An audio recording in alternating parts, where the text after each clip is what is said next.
मुझे एक याद आता है कि आज इंदिरा जी की आत्मा जहां कहीं भी होगी तो वो बड़ी अचंभित और स्तब्ध हो जाती होगी कि ये वही पार्टी है और ये वही परिवार है जिसके नेता के बारे में पाकिस्तान का पूर्व मंत्री फवाद चौधरी समर्थन करता है। और ये वो है जो कहता था मैंने पुलवामा में घुस के मारा है, जिनके बारे में ख्वाजा आसिफ उनके रक्षा मंत्री समर्थन करते हैं, जिनके बारे में पूर्व प्रधानमंत्री उनके Imran Khan floor of the house पे बोलते हैं, और सर जिनका नाम यूएन में उनके डोजियर में लिखा जाता है। तो मुझे लगता मैं इंदिरा जी को इन्हीं शब्दों में श्रद्धांजलि दे सकता हूं कि बूढ़ा वंश इंदिरा जी का उपजा ऐसा लाल, इज्जत सारी डुबो गई है ऐसा किया कमाल। वो वर्ड आया, उसके बाद क्या हुआ? उसके बाद तो इस देश में क्या हुआ कि पर्सनल लॉ बोर्ड आ गया। उसके बाद क्या हुआ कि एक ऐसा समय आया कि जब सुप्रीम कोर्ट और शरिया में यह लगा कि मतभेद है, तो इस देश की संसद ने सर्वोच्च न्यायालय के निर्णय को रौंद कर शाहबानो केस में शरिया को सुप्रीम कोर्ट से ऊपर कर दिया। मैं विनम्रता से कहना चाहता हूं, दुनिया के किसी सेकुलर देश में ऐसा कोई एक उदाहरण बता दे तो मैं अपना बयान वापस लेने को तैयार हूं। फिर उसके बाद उपरांत महोदय इतना ही नहीं हुआ, फिर प्लेसेस ऑफ वर्शिप एक्ट आया।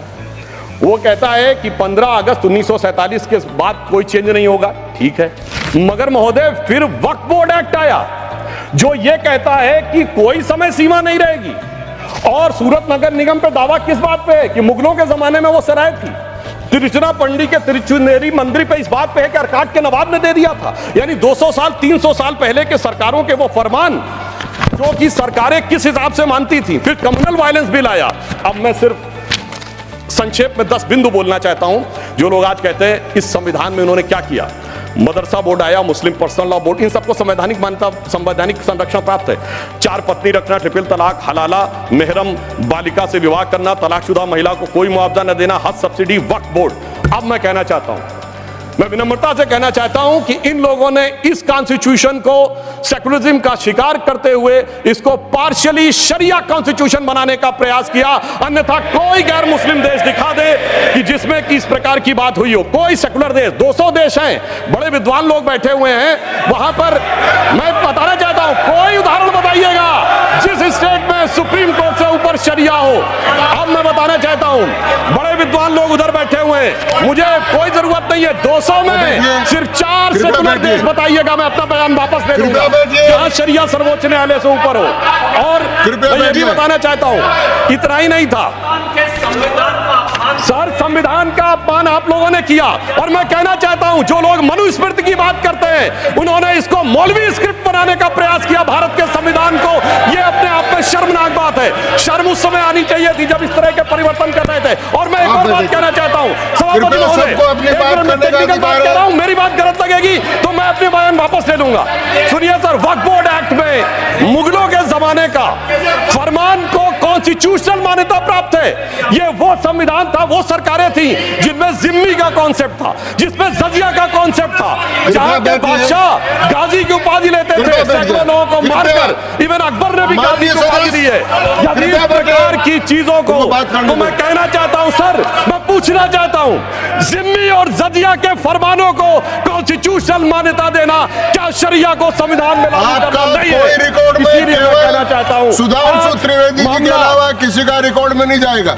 आज मामला, सभापति महोदय, आज मामला मनुस्मृति बनाम संविधान का नहीं है। संविधान के बाबा साहब की पहचान और संविधान के ऊपर शरिया के निशान की है। और इसीलिए मैं बिल्कुल ईमानदारी से कहना चाहता हूं कि इन सुधांशु त्रिवेदी जी के अलावा किसी का रिकॉर्ड पर नहीं जाएगा। कृपया आप शांत रहें। मगर मैं यह भी बात स्पष्ट करना चाहता हूं, हम कोई मुस्लिम समाज के खिलाफ नहीं है, शांति से। अगर मुझे एक देश दिखा दीजिएगा जहां शरिया सर्वोच्च न्यायालय से ऊपर हो तब बात करिएगा। मैंने उदाहरण कोट किया। अब मैं बताना चाहता हूं महोदय, हम मुस्लिम समाज के खिलाफ नहीं है। आज ही उस्ताद जाकिर हुसैन का देहांत हुआ है, उन्हें पद्म भूषण दिया, अटल जी की सरकार ने पद्म विभूषण दिया, मोदी जी की सरकार ने 2023 में। मैं पूछना चाहता हूं, ये बताइए, आपको अब्दुल रहीम खान खाना, रस खान, मलिक मोहम्मद जायसी, अशफाक उल्लाह खां, वीर अब्दुल हमीद, डॉक्टर APJ अबुल कलाम क्यों नजर नहीं आते? आज हमारे गवर्नर आरिफ मोहम्मद खान साहब हैं, मैं चैलेंज करके कहता हूं कि पॉलिटिकल क्लास में कोई उनसे बड़ा आलिम फाजिल मुस्लिम हो जो बात करके दिखा दे, मगर ये उसे नहीं मानते। हमने डॉक्टर कलाम को राष्ट्रपति बनाया, आलम इस्लाम में बैतुल हिकमत के बाद से पिछले 700-800 सालों में उनसे बड़ा साइंसदान नहीं पैदा हुआ, पर उसको नहीं मानते। किसको मानते हैं? जाकिर नायक, इशरत जहां, याकूब मेनन, बुरहान वानी। इसकी वजह से सारी प्रॉब्लम है। यहां सोच कट्टरपंथी जहनियत की है। और मैं सभापति महोदय ये एक और फैक्ट कोट करना चाहता हूं, इन लोगों को बहुत वो लगता है, तो मैं फ्रीडम हाउस रिपोर्ट, वैसे फ्रीडम हाउस में बहुत से लोग इनके मित्र लोग भी हैं, उसका annual survey of political rights and civil liberties 1999-2000 वो कहता है कि दुनिया में धार्मिक मान्यता का लोकतंत्र से क्या रिश्ता है। तो वो पेज नंबर 1011 पे लिखता है, there is a strong correlation between electoral democracy and Hinduism.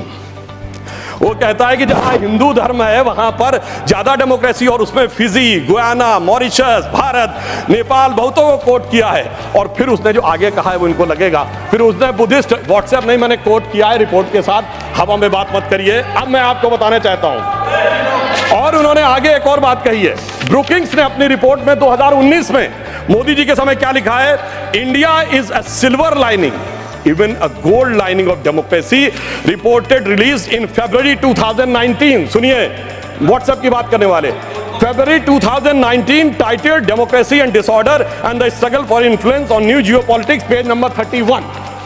अब मैं एक दो विषय का उत्तर देना चाहता हूं जो हमारे माननीय नेता प्रतिपक्ष जी ने कहा। उन्होंने कहा कि झंडे का विरोध करने की बात, हम तो ईमानदारी से कहना चाहते हैं कि हम कभी झंडे के विरोध में नहीं थे। झंडे में, अब सर पूरी बात सुनिए सर, मैं कोट कर रहा हूं, अब सर मैं कोट कर रहा हूं, अब सुनिए सर, मैं महात्मा गांधी को कोट कर रहा हूं, सुनिए सर, महात्मा गांधी कोट कर रहा हूं। महात्मा गांधी ने 6 अगस्त 1947 को कहा, अगर भारत के झंडे पर चरखा अंकित नहीं होगा तो इस झंडे का अभिवादन करने से मैं इनकार कर दूंगा। आप तो जानते ही हैं, भारत के राष्ट्रीय झंडे पर सबसे पहली परिकल्पना मैंने की थी।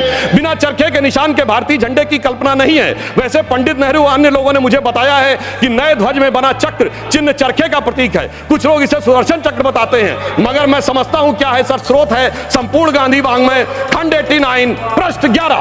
अब आप बताइए, आप कहेंगे कि महात्मा गांधी उनका विरोध कर रहे थे, इसलिए मैं कहना चाहता हूं महोदय, 2-3 मिनट में समाप्त कर दें। जी मैं समाप्त कर रहा हूं सर। एक बात और कहना चाहता हूं, अंगूठा कटवाने की बहुत बात कही गई। वैसे इतने अंगूठे कटे हैं पिछले 60-70 सालों में कि उन्हें एकलव्यों से पूछ लिया जाए तो समझ में आ जाएगा।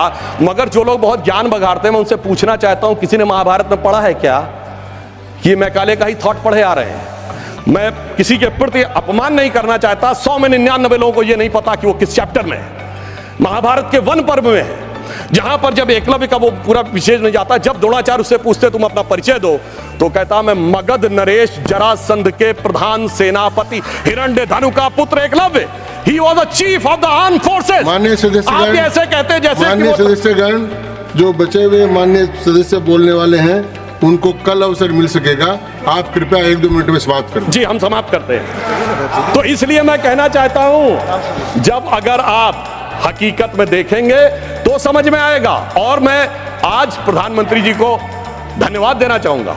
महोदय, ये जरासंध की सेना वो थी जो उस समय भारत की सबसे शक्तिशाली सेना थी, जिसके लिए कृष्ण जी भी एक बार छोड़े थे तो रणछोड़ नाम पड़ा था। अगर ट्राइबल उसका चीफ था, ये भी तो पूरी बात बताओ। और आज 5000 साल के बाद जब महामहिम राष्ट्रपति ट्राइबल समाज से हैं, तो पहली बार तीनों सेनाओं का सर्वोच्च अध्यक्ष एक बार पुनः ट्राइबल हुआ है। तो मुझे लगता है भारत की परंपरा को सही ढंग से समझने का एक अवसर मिला है। इसलिए मैं कहना चाहता हूं सभापति महोदय, बस 1-2 लाइन में समाप्त करता हूं। अगर महाभारत ही पढ़ना है तो महर्षि वेदव्यास की दृष्टि से पढ़ो, विदुर की दृष्टि से पढ़ो, शकुनी की दृष्टि से पढ़ोगे, भाइयों को लड़ाने वाले शकुनी की दृष्टि से तो यही नजर आएगा।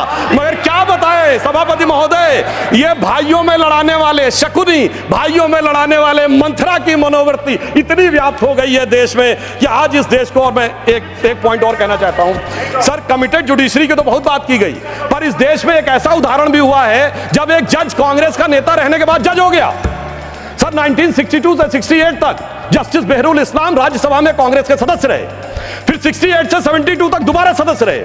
72 में उन्होंने रिजाइन किया और जाकर बन गए गुवाहाटी हाईकोर्ट के जज। फिर वो वहां बने चीफ जस्टिस गुवाहाटी हाईकोर्ट में। उसके बाद महोदय उन्होंने रिजाइन किया और बरपेटा से कांग्रेस का टिकट मिला। अब वो टिकट इलेक्शन काउंटर मांड हो गया, 84 में फिर राज्यसभा के सदस्य बन गए। अरे भाई, इस्तीफे के बाद आप बहुत कहेंगे कि जो राज्यसभा में आए कांग्रेस के नेता सांसद रहने के बाद, और उन्हें सुप्रीम कोर्ट का जज 8 महीने के गैप के बाद बनाया गया। मुझे लगता संविधान का इससे बड़ा अपमान नहीं हो सकता था जो हमें देखने को मिला। और अंत में सभापति महोदय, मैं सिर्फ ये कहना चाहूंगा एक पंक्ति में कि भारत की लोगों के बारे में एक विचार करिए। कुंभ का मेला होने जा रहा है जो दुनिया का सबसे बड़ा ऑर्गेनाइजेशन है, और ये किस साइंटिफिक आधार पे होता है? जुपिटर के 12 साल के सर्किल पे। अरे उन्हें तो 200-300 साल पहले जुपिटर के सर्किल का नहीं पता था, हम हजारों साल से आ रहे हैं। मगर क्या बताएं महोदय, जिनकी सोच ही देश के लिए अलग है। तो मैं अंत में कहना चाहूंगा उनके लिए, हम लोग कभी एक गीत गाते थे जब हमारी सरकार नहीं थी, उगा सूर्य कैसा कहो मुक्ति का ये, उजाला करोड़ों घरों में न पहुंचा। तो मैं उनके लिए कहना चाहता हूं, न संयम व्यवस्था न एकात्मता है, भरी है अभी तक मनों में गुलामी, वही राग अंग्रेजियत का पुराना, सुनाते बड़े लोग नामी गिरामी, प्रजातंत्र की धार उतनी गगन से मगर निर्जन सागरों तक न पहुंचा, उगा सूर्य कैसा कहो मुक्ति का ये। अंत में मैं एक पंक्ति कहकर समाप्त करता हूं। सर, इन्होंने जितना भी विभाजन क्रिएट करने का प्रयास करें, पर हम उस सिद्धांत को मानते हैं कि जाति, वर्ग और प्रांत भेद के भ्रम को दूर भगाता है। सबके मन का भाव एक है, सबकी भारत माता है, अनेकता में ऐक्य मंत्र को जन जन फिर अपनाता है। देखो प्यारा देश हमारा आगे बढ़ता जाता है। धन्यवाद।